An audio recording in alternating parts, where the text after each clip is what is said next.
Hola, buenas tardes. Hoy día vamos a comenzar esta segunda clase de inferencia estadística exponiendo este esquema que de alguna manera resume todos los conceptos que vimos la clase pasada.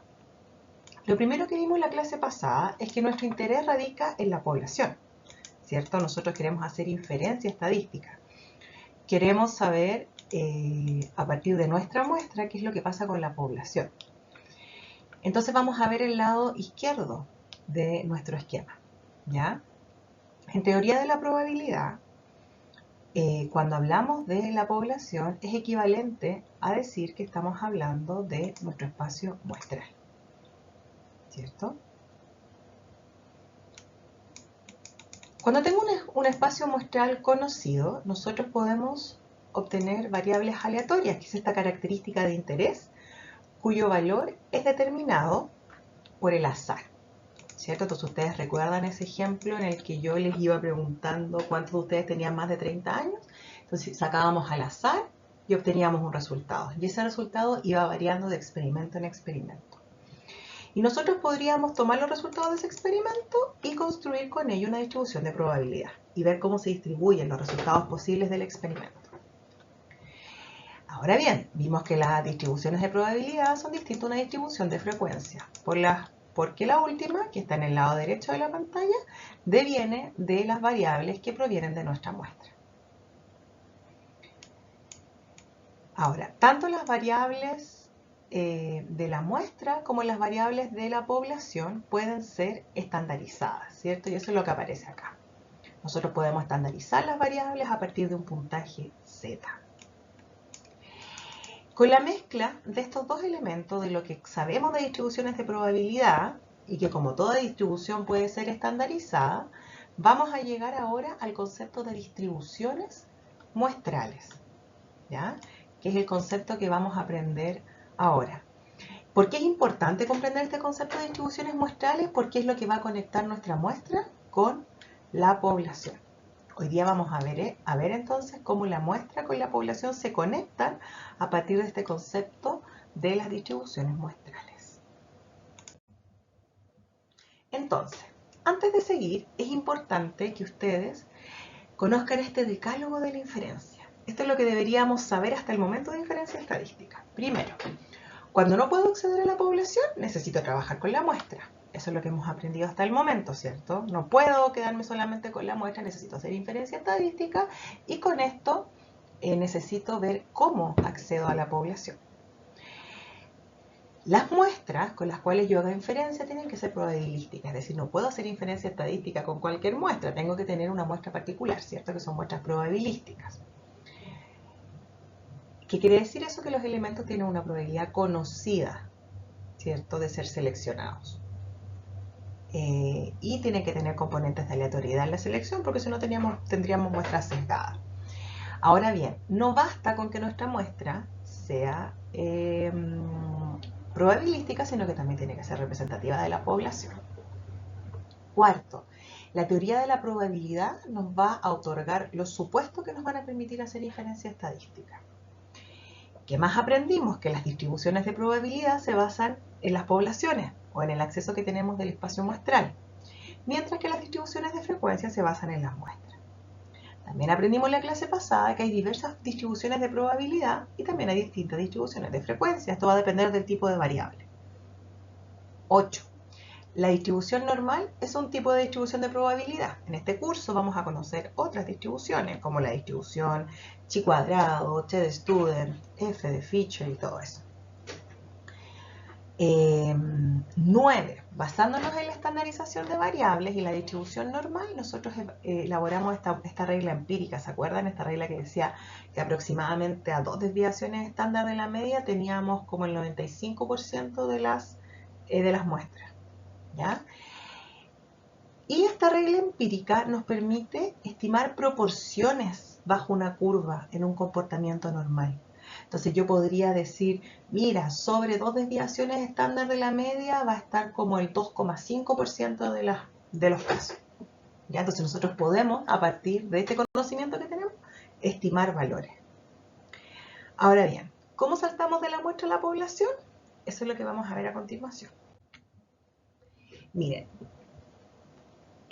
esto voy a intentar explicarlo a partir de un ejemplo de una variable muy sesgada, ¿ya? Como es la variable ingreso. Esta es la distribución del ingreso en Chile, son datos bien antiguos, son datos del año 2011, de la CASEN del 2011. Lo que tengo acá es el promedio de ingresos según decil. ¿Ya? Entonces el decil 1, que en el fondo es el decil más pobre, el grupo que tiene los más bajos ingresos, tiene estos ingresos que aparecen acá, un promedio de 86.000 pesos y fracción, 86.000 pesos y fracción, y el grupo, el decil 10, ¿cierto? Los que tienen los mayores ingresos tienen en promedio ingresos que superan los 3 millones de pesos.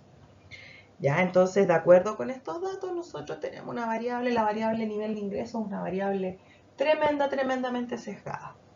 Pero vamos a ver, vamos a construir una distribución muestral y vamos a ver qué es lo que pasa. Entonces, yo aquí saqué una muestra de la encuesta CASEN, ¿ya? Y vamos a considerar que la CASEN nos da datos poblacionales, ¿ya? Aquí está la muestra ponderada, entonces podríamos decir que acá tenemos los datos de la encuesta CASEN. Fíjese la nomenclatura que usé. Puse mu, porque vamos a utilizar este valor como referencia de nuestro valor poblacional, ¿ya? Entonces, en la población, supongamos que tenemos acceso a la población, la media de ingresos de la población son 403.338 pesos, ¿ya? Entonces, fíjense acá en el título, esta es la distribución poblacional. ¿Por qué podemos asumir que es una distribución poblacional? Porque son datos de la encuesta CASEN, ¿ya? Esta muestra es representativa de la población y utiliza un factor de ponderación y un expansor que nos permite en el fondo simular que estamos trabajando con datos poblacionales. ¿Ya? Entonces estamos haciendo un supuesto, esto es un experimento. ¿Ya? Ahora, lo que nosotros sabemos es que si nosotros sacáramos una muestra de la población, una muestra de esta población, ¿qué obtendríamos? Obtendríamos un valor que quizás se aproximaría al valor poblacional. Veamos.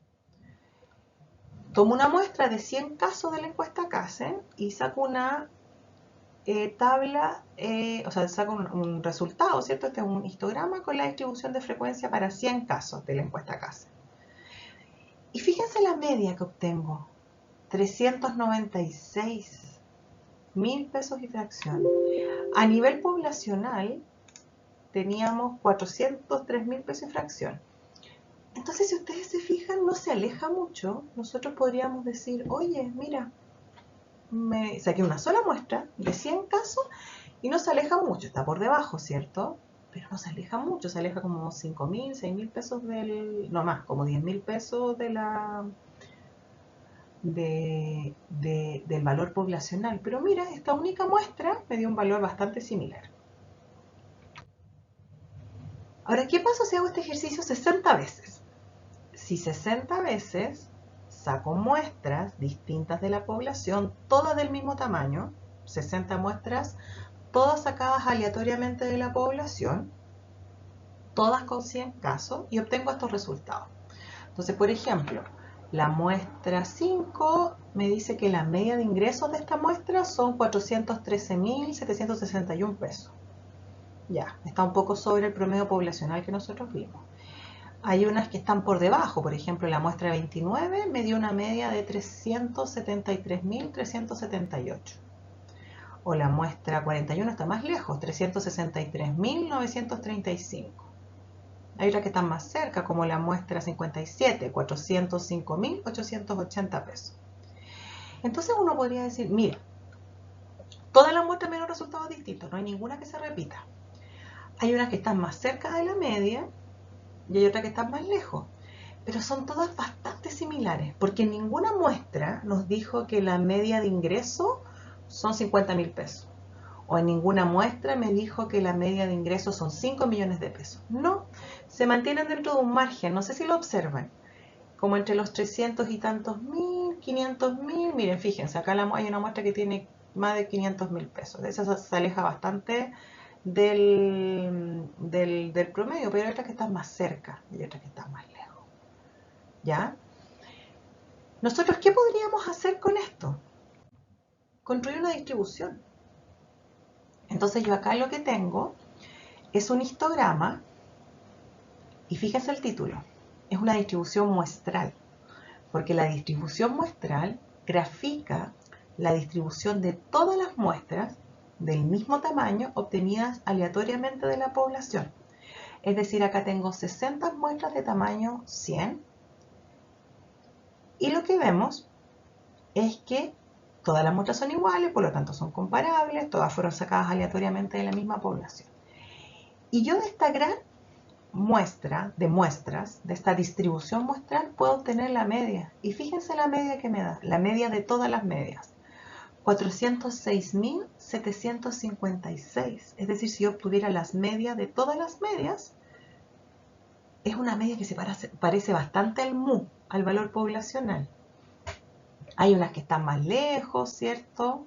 Como esta, que son 300.000 pesos y fracción, o estas de acá, que llegan casi a los 500.000 pesos.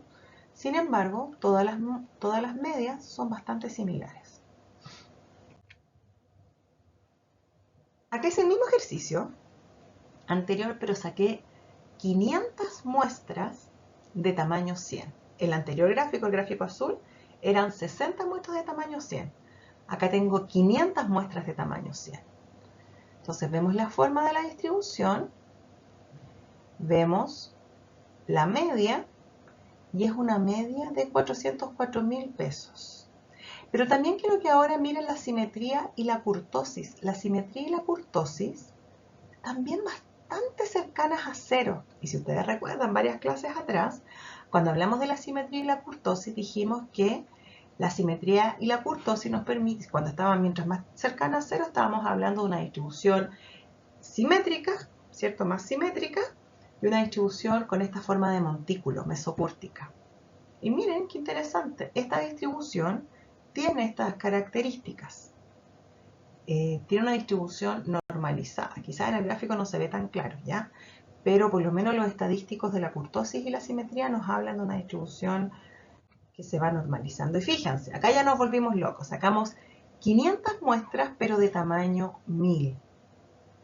Fíjense lo que pasa con la media. Seguimos teniendo una media bastante similar al parámetro poblacional. ¿Y qué pasó ahora con la simetría y la kurtosis?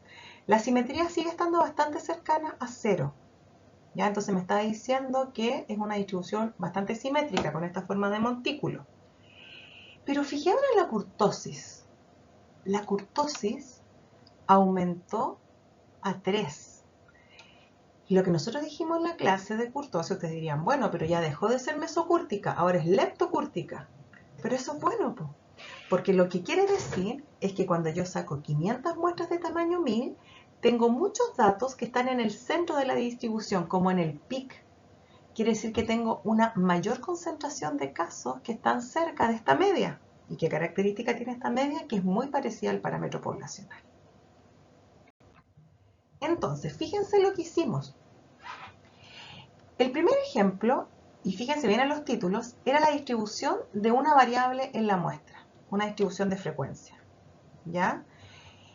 Con la variable nivel de ingreso, ¿cierto? Vamos midiendo el ingreso por ocupación principal, sacamos 100 casos y fíjense, obtenemos una kurtosis y una asimetría positiva, quiere decir que tengo un sesgo hacia el lado derecho, ¿cierto? Entonces nosotros, si viéramos este gráfico con una mejor resolución, veríamos que tiene como una colita acá. Eso significa hacia el lado derecho. Eso significa que tiene un sesgo hacia la derecha.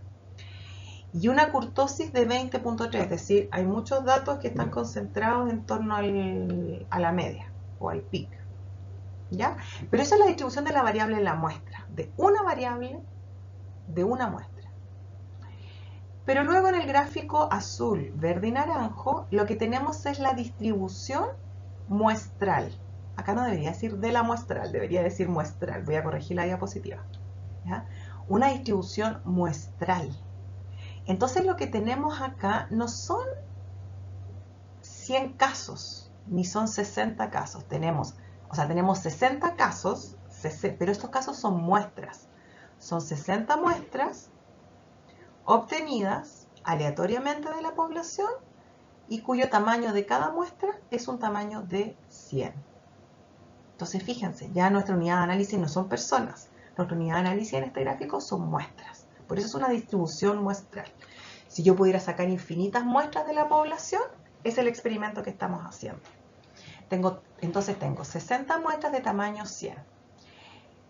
Esta primera distribución muestral tiene una simetría y una kurtosis bastante cercana a 0, lo que nos dice que esta variable, que en su origen es una variable que se distribuye sesgada, cuando yo calculo la distribución muestral, esta distribución muestral tiene una forma normal.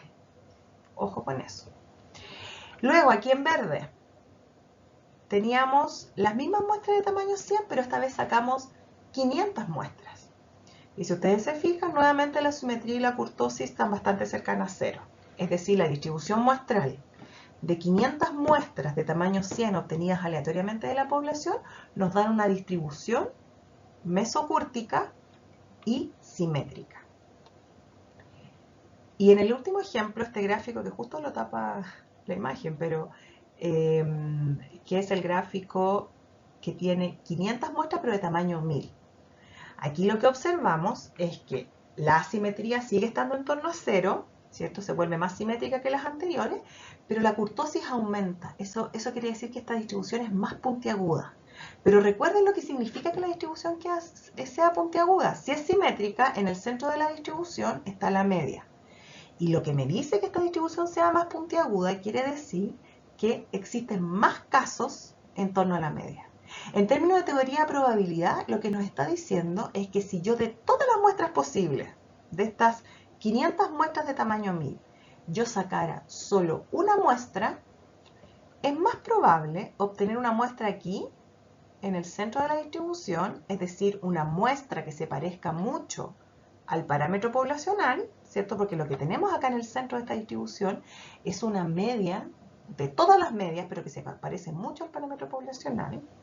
Entonces es muy probable que yo esté acá y que no esté aquí en la colita, no esté con una muestra que nos saque solamente una muestra de 300, una muestra que me diga que los ingresos son 300.000 pesos. No, voy a obtener una muestra que va a estar acá, que es más probable obtener una muestra que está acá, y donde lo que estamos diciendo es que tiene una media muy parecida al parámetro poblacional.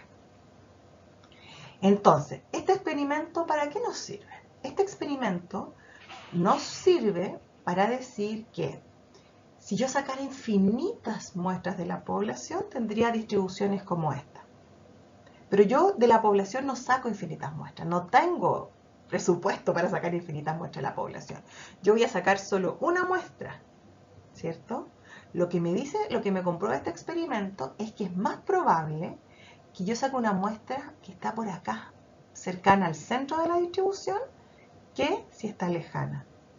¿Ya? Y esto es tanto si las muestras tienen tamaño 100 o si las muestras tienen tamaño 1000, si saqué 60 muestras, si saqué 500 muestras, siempre es más probable que yo obtenga una muestra que está aquí en el centro y que se parezca al parámetro poblacional que una muestra que está aquí en las colitas y se aleje del parámetro poblacional. Entonces, ¿qué nos dice la teoría estadística? Que una distribución muestral, o también se llaman distribuciones de muestreo, describen las probabilidades de los posibles valores que va a tomar un estadístico en diferentes muestras aleatorias de un mismo tamaño. Ese fue el experimento que hicimos. Y fíjense en el dibujo de abajo.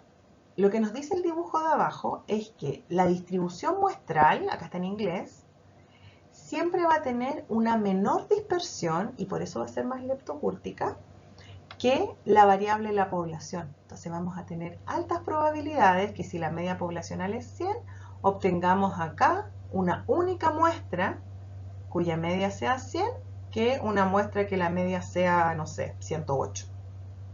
Eso es lo que nos dice esta evidencia, ¿ya? Que además sabemos de las distribuciones muestrales, se ha testeado que da lo mismo cómo se distribuya la variable en la muestra o en la población. Ya fíjense, acá tenemos distintos gráficos que nos muestran cómo se distribuía la variable en la población. La variable ingreso estaría por acá, ¿cierto? Con una distribución sesgada hacia la derecha. pero da lo mismo si se distribuye normal, si tiene sesgo, si es una constante, da lo mismo. Cuando saquemos la distribución muestral, esta se va a ir adquiriendo esta forma normal y además, con muestras muy grandes, va a tener esta forma leptocúrtica, que nos dice que hay muchos valores centrados en la distribución. Entonces, lo que hemos introducido acá es el concepto de distribución muestral. Este concepto de distribución muestral lo que nos apoya es esta idea de que la distribución muestral, la distribución de todas las muestras posibles, es una distribución que nosotros podríamos estandarizar y calcular probabilidades respecto a valores bajo la curva.